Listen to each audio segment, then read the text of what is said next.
सभी साथियों को नमस्कार। उम्मीद है आप बहुत ही अच्छे और स्वस्थ होंगे। सर्दी बहुत ज़्यादा है, थोड़ा सा अपने खान पान का और अपने सेहत का थोड़ा ध्यान करें। प्रिय साथियों, मैं आपको आज एक बहुत ही अच्छी और एक मनोरंजक बल्कि ज्ञानवर्धक लोक कथा, हरियाणवी लोक कथा आपके लिए लेकर आया हूँ। वास्तव में जो हमारी लोक कथाएँ हैं ये हमारे दैनिक जीवन में हमारे लोक व्यवहार का, हमारे आचार विचार का, खान पान का, रहन सहन का, हमारी भाषा और हमारी संस्कृति का बहुत महत्वपूर्ण हिस्सा होती हैं। इनमें जो चीज़ें आती हैं वो कहीं ना कहीं हमारे जीवन से जुड़ी होती हैं, हमारे लोक से जुड़ी होती है, हमारी आस्था से जुड़ी होती है, हमारे विश्वास से जुड़ी होती है। तो देखिए, चाहे वो भाषा है चाहे संस्कृति है, अपनी भाषा अपनी संस्कृति का एक विशेष अंदाज, एक विशेष महत्व होता है। जैसे अपनी हम बात करें हरियाणवी भाषा की, तो उसमें या हिंदी भाषा की, उसमें प्रत्येक रिश्ते नातों के लिए, प्रत्येक वस्तु के लिए एक मुकम्मल शब्द है। हम उदाहरण देख सकते हैं। हम यहाँ आसपास देखते हैं कि जैसे बुआ शब्द है, चाची है या काकी, ताई है, फूफा है, दादा है, नाना है, मौसा है या मासी है। ऐसे बहुत सारे हमारे स्नेह के नाते हैं जिनके लिए हमने प्रॉपर शब्द गढ़े हुए हैं। और इन शब्दों में जो अपनापन है, जो मिठास है, जो स्नेह है, अभिव्यक्ति की जो सहजता है, आनंद है, वो अंकल और आंटी जैसे इन दो छोटे छोटे शब्दों में नहीं है। जैसे सभी रिश्तों को केवल एक आंटी में समेट दिया। कई बार समझ में नहीं आता, बच्चे ने कहा आंटी आई है, अब ये नहीं पता चलता कि आंटी कौन सी आई आंटी, लेकिन हम कहते हैं कि मेरी बुआ आई है, तो कितना मन में उल्लास भर जाता है ना। मेरी मासी आई है या मेरी ताईजी आई हैं, इनमें अपनापन है, अभिव्यक्ति की सहजता है। तो हमें अपने इन रिश्तों को अपनी भाषा के माध्यम से बचा के रखना है। और ये बात नहीं है कि हमें अंग्रेजी या दूसरी भाषाएं नहीं सीखनी चाहिए, वो हमें अपने व्यवहार की दृष्टि से, अपने कार्य की दृष्टि से या अपने रोजगार की दृष्टि से सीखनी चाहिए, लेकिन अपनी भाषा को भुलाकर ऐसा करना मेरे विचार से सही नहीं है। तो सबसे पहले हम अपनी भाषा को बचाएं, अपने रिश्ते नातों को बचाएं, अपनी संस्कृति को बचाएं। तो लोक में प्रचलित जो हमारे लोक विश्वास हैं, हमारे जो रीति रिवाज हैं, वो कहीं ना कहीं हमारे जीवन का हिस्सा होते हैं। यानी हम उनको हमारी वो चीज़ आस्था से जुड़ी होती है। हम उनको एक प्रकार से कह सकते हैं कि वो भगवान की तरह है हमारे लिए। जैसे कोई महिला किसी के अगर चरण स्पर्श करने जाती है, कोई नवविवाहिता, तो बड़ी बुजुर्ग उन्हें देखो कितने ढेर सारे आशीर्वाद देती है। दूध हो ना हो, पूतो फलो। यहाँ देखिए सुख समृद्धि का भी है और भविष्य का भी प्रश्न है। बच्चे तक की उम्मीद और आशा, एक विश्वास, एक आशीष उसको दिया है। तुम्हारा सुहाग भाग बना रहे, तुम्हारा कमाऊ बना रहे, है ना, और तुम्हारे बच्चे लायक बने।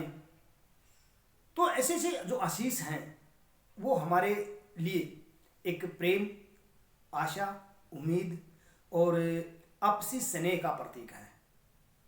तो शुरू करते हैं अपनी कहानी। बूढ़ सुहागिन अर्थात बुढ़ापे तक सुहागिन अर्थात उसका पति उसके साथ रहे। एक बार की बात है कि एक राजा, किसी क्षेत्र का राजा, और वो बड़ा ही दयालु राजा था। बहुत दयालु और सहनशील, बड़ा स्वभाव का अच्छा, हर प्रकार के ठाठ बाट, जनता भी प्रसन्न। पर एक दुख की बात यह थी कि उसे कोई संतान नहीं थी, और संतान न होने का जो दुख था वो राजा को, रानी को दिन रात कचोटता था। जैसे चिंता और चिता होते हैं ना, कहते हैं कि चिता तो एक बार व्यक्ति को जला देती है, लेकिन चिंता व्यक्ति को घुन की तरह कुतरती रहती है, दिन रात उसे खाती रहती है। तो यहाँ राजा रानी को पुत्र न होने की चिंता घुन की तरह लगी हुई थी। राजा ने देखा कि भाई ऐसा लगता है मुझे तो इस दुनिया से निपुता ही, यानी बिना औलाद के ही जाना पड़ेगा। राजा ने सोचा कि जब मेरे पास इतना अथाह संपत्ति है, धन है, तो क्यों ना मैं इसे आम आदमियों में बांट दूं, उसे दान कर दूं। तो राजा ने कुएं बावड़ियाँ बनानी शुरू कर दी, यात्रियों के लिए खान पान की व्यवस्था कर दी, अपने अन्न धन के भंडार आम आदमियों के लिए खोल दिए। माने कोई भी आए और अपनी आवश्यकता अनुसार, इच्छा अनुसार चीज की जो जरूरत है वो लेकर चला जाए। सदाव्रत उन्होंने लगा दिया। सदाव्रत मतलब कि एक भंडारा होता है जिसमें दिन रात भोजन चलता है, कोई भी आए कोई भी खाए बिना किसी भेदभाव के। तो राजा ने सदाव्रत भी चला दिया। तो ये उम्मीद के कोई आए, कोई सज्जन भोजन के नाते आए या जिस भी तरीके से आए और मुझे आशीष दे जाए, हो सकता है उसके आशीर्वाद से मुझे पुत्र रत्न की प्राप्ति हो जाए, उसके आशीष से मेरे घर में उजाला हो जाए। शायद इस उम्मीद से राजा ने सदाव्रत लगा रखे थे। खैर, राजा ने अपनी तरफ से खूब सारे प्रयास किए। एक बार राजा के सैनिकों ने उसे सूचना दी कि महाराज, अपनी राज्य की सीमा के अंदर काफी दूर एक साधु महात्मा तपस्या कर रहे हैं। हमने उनसे आग्रह किया कि आप, राजा जी ने सदाव्रत लगा रखा है, भंडारा लगा रखा है, आप चलिए भोजन ग्रहण करिए। तो उन्होंने आने से मना कर दिया। तो राजा ने कहा अच्छा ऐसी बात है तो चलो मैं चलता हूँ। राजा जी उनके पास गए और जाकर उनसे रिक्वेस्ट करी, प्रार्थना करी कि महाराज महात्मन आप चलिए, मैंने सदाव्रत लगा रखा है, आप चलकर प्रसाद ग्रहण करिए। आप चलेंगे तो मुझे अच्छा लगेगा और मेरा अहोभाग्य कि आप मेरे उसमें भोजन ग्रहण करें।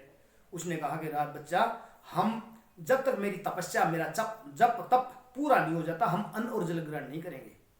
आप एक बार कहो, लाख बार कहो, हाँ तुम्हारी अगर कोई समस्या है तो वो समस्या तुम बताओ, मैं उसका समाधान करने का प्रयास कर सकता हूं। तो राजा ने उसे अपना पूरा वृतांत कह सुनाया, पूरी कहानी बता दी। तो उसने कहा कि ठीक है, आप अब घर जाओ, कल आना, हम इसका कुछ उपाय देखते हैं। राजा वापस महल में, और अब ऋषि ने अपने जप और तप से, अपने योग बल से, अपनी आध्यात्मिक शक्ति से अपने राजा जी के जो भाग्य हैं उनको देखा। ऋषि महात्मा वहां पहुंचे जहां उसका भाग्य था, उसका लेखा जोखा जिनके पास था। तो उन्होंने वहां देखा तो प्रार्थना करी कि जी फलाना फलाना राजा है, उसके कोई संतान नहीं है, कृपया उसका भाग्य देखें और बताएं उसके भाग्य में क्या लिखा है। वो एक पुत्र प्राप्ति चाहता है। तो उसके जो भाग्य का लेखा जोखा करने वाले थे उन्होंने बताया कि भाई राजा के भाग में इस जन्म तो क्या 7 जन्मों तक भी कोई औलाद नहीं है, पुत्र सुख की प्राप्ति, पुत्र रत्न की प्राप्ति उसके भाग्य में नहीं है, आप जाइए उसे ऐसे ही रहने दो। उन्होंने कहा ना, ये तो सही नहीं है, वो बड़ा दयालु राजा है, बड़ा परोपकारी है, जनता का हितैषी है और मन का भी साफ है, उसे कुछ प्रयास करो।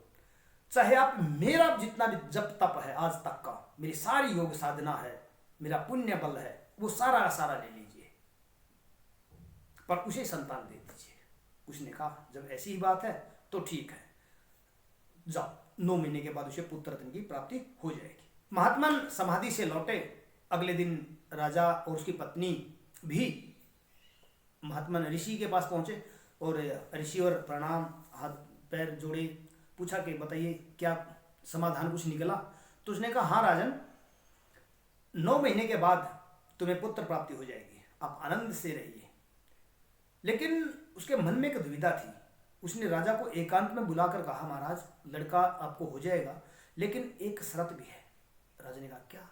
कि आपका जो पुत्र होगा वो केवल 12 वर्ष तक जीवित रहेगा।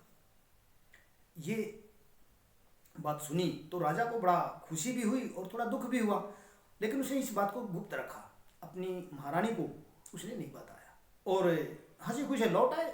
अब समय तो उड़ता है पर लगाकर, समय चलता रहा, रानी गर्भवती हुई और समय पर उसे पुत्र की प्राप्ति हुई। अब महल में हंसी खुशी, धूम धड़ाके, बधाइयाँ, उत्सव जैसा माहौल, बच्चे का जन्म पर जो उत्सव होता है, घर घरों में खुशियाँ बांटी गई, सारा नगर जगमगित किया गया, खूब सारी प्रसाद मिठाइयाँ बांटी गई, चारों तरफ हर्ष उल्लास का वातावरण। लेकिन राजा के मन में थोड़ी सी कसक थी कि ये जो पुत्र है ये केवल 12 वर्ष का मेहमान है। तो खैर समय तो कहाँ रुकता है, समय तो चलता गया। लड़का 10-12 वर्ष के आसपास पहुंचा। जब वो लड़का काफी 12 वर्ष के नजदीक पहुंचा तो राजा ने मन ही मन में विचार किया कि लड़का तो 12 वर्ष का मेहमान है, तो क्यों ना मैं इसे पहले इसका शादी कर दूं, क्योंकि सारे सुख भोग लेगा ये भी और मैं भी देख लूंगा, शायद नियति कुछ परिवर्तन कर दे। तो वो लड़के की शादी के लिहाज से उसने बिल्कुल सामान्य एक गंवई व्यक्ति का भेष धारण किया और वो निकल पड़ा अपने राज्य से दूर सीमा तक।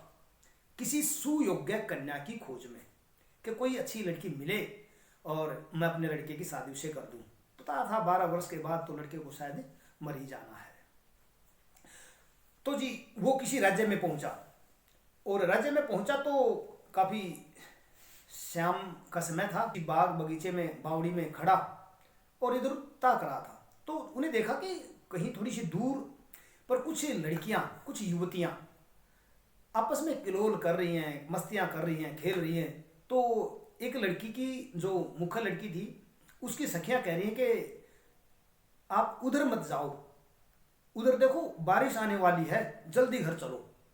उसने कहा ना, बारिश को और बादलों को तो मैं यूं टाल दूंगी। और उसने जैसे बारिश आने वाली थी और छू किया और वो बारिश खत्म। तो घोर जो बादल छाए हुए थे वो एकदम छू।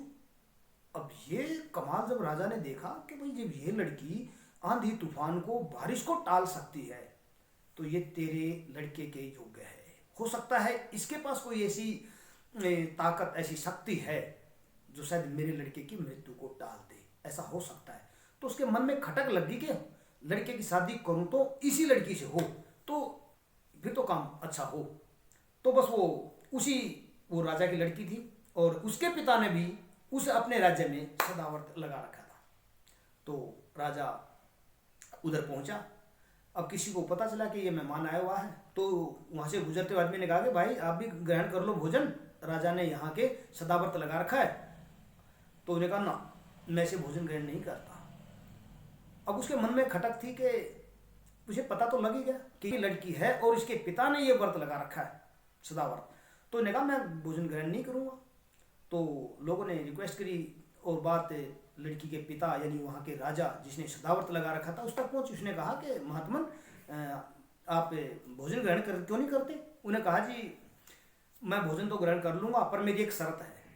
उन्हें कहा आपकी क्या शर्त है? कि देख लो, वचन दो, अगर मानो तो ठीक, अब ना मानो तो मैं भूखा रहूँगा। अब पहले के जो व्यक्ति हुआ करते हमारे बड़े बुजुर्ग, वो प्राण जाए पर वचन न जाए, प्राण जाए पर वचन न जाए। अब वचन दे दिया तो भले उसे कितना ही कष्ट उठाना पड़े। उन्होंने कहा ठीक है, मैंने आपको वचन दिया, आप अपनी बात रखिए कि मैं आपकी लड़की की शादी अपने लड़के से करवाना चाहता हूँ। मैं हाथ जोड़कर आपसे आपकी लड़की का हाथ मांग रहा हूँ अपने लड़के के लिए। अगर आपको ये बात शर्त मंजूर है तो मैं खाना खा लूँगा। उन्होंने कहा कोई बात नहीं, जब आपकी इच्छा ये है तो यही सही, मैं अपनी लड़की की शादी आपके लड़के के साथ कर दूंगा। फिर उसने बता भी दिया कि मैं ऐसे से राजा भी हूँ और वहाँ मेरा राजपाट भी है, और अपना पूरी पोजीशन, पूरी स्थिति उसने राजा को बता दी। तो बड़ी हर्ष खुशी के साथ और शादी का वो मुहूर्त निकलवाया। और उसी समय लड़का भी, लड़के की उम्र मैंने जितने वर्ष उसकी आयु दी हुई थी, तो शादी का तय हो गया और सभी चारों ओर बड़ी हंसी खुशी के साथ शादी होने लगी। क्यों ना इसे बेटी को यानी अपनी पुत्र वधू को क्यों ना सारी बात सच बता दी जाए तो कितना अच्छा हो, क्योंकि किसी को अंधेरे में या धोखे में रखना अच्छा नहीं है।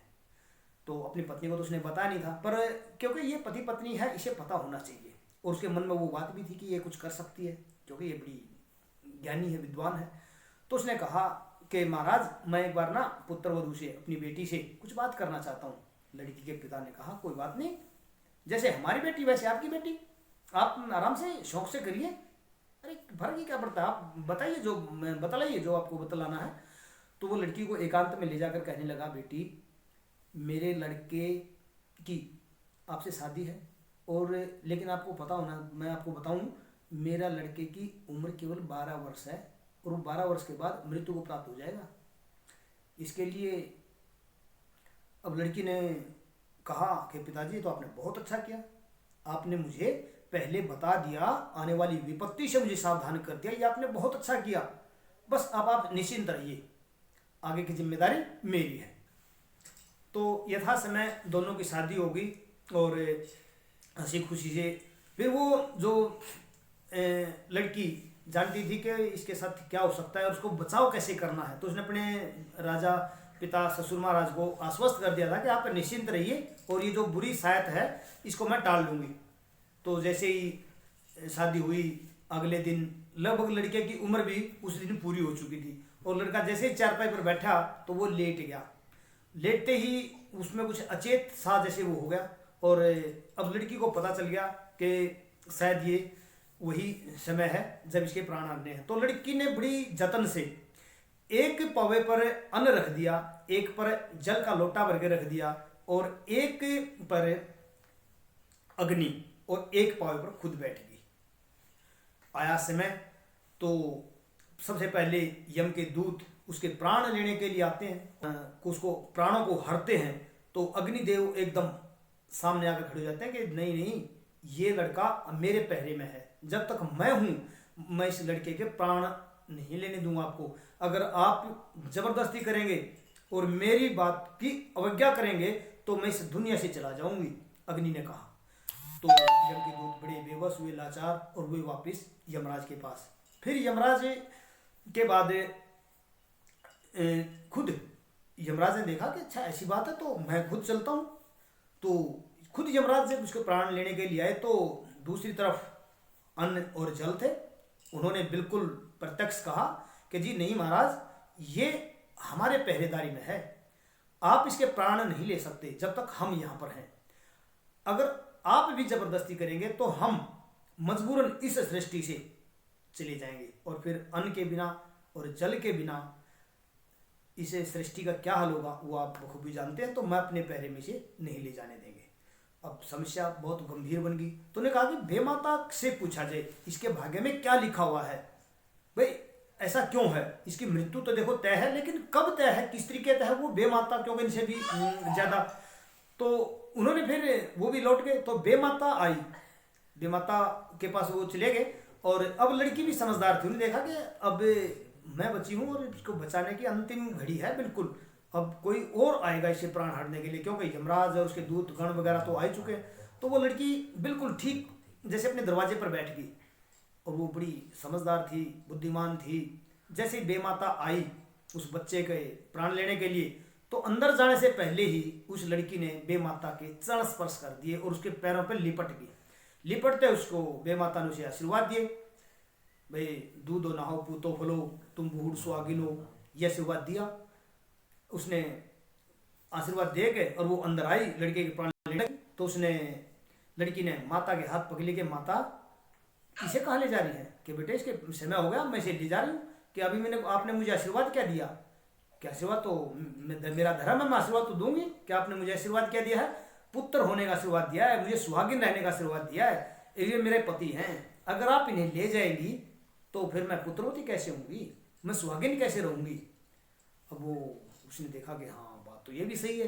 तो उसने कहा कि तू बड़ी समझदार है और भाग्यशाली है, इसके प्राण बख्शती हूँ और तुम्हें भी पुनः हंसी खुशी रहने का आशीर्वाद देती हूँ। इस प्रकार बेमाता भी वहाँ से खाली हाथ लौट गई, और इस प्रकार उसे लड़की ने बहुत ही सूझबूझ के साथ, बुद्धि के साथ और अपनी कार्यकुशलता के साथ, विनम्रता के साथ अपने पति के प्राण बचा लिए। और फिर इस बात का जब राजा को पता चला तो, और रानी को भी पता चला, तो पूरे महल में उसके बाद सही ढंग से हंसी खुशी और तीज त्योहारों का जो उत्सव था अब वो शुरू होने लगा।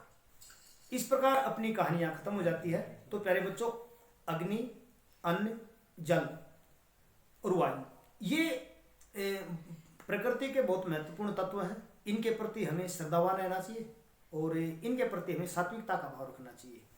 तो आपको हमारी ये कहानी कैसी लगी, इस विषय में आप अपनी राय अपने कमेंट बॉक्स में लिख कर दें, और कृपया वीडियो को पूरा देखें और पिछली वीडियो की तरह इसे भी अपना पूरा स्नेह, अपना सहयोग दें।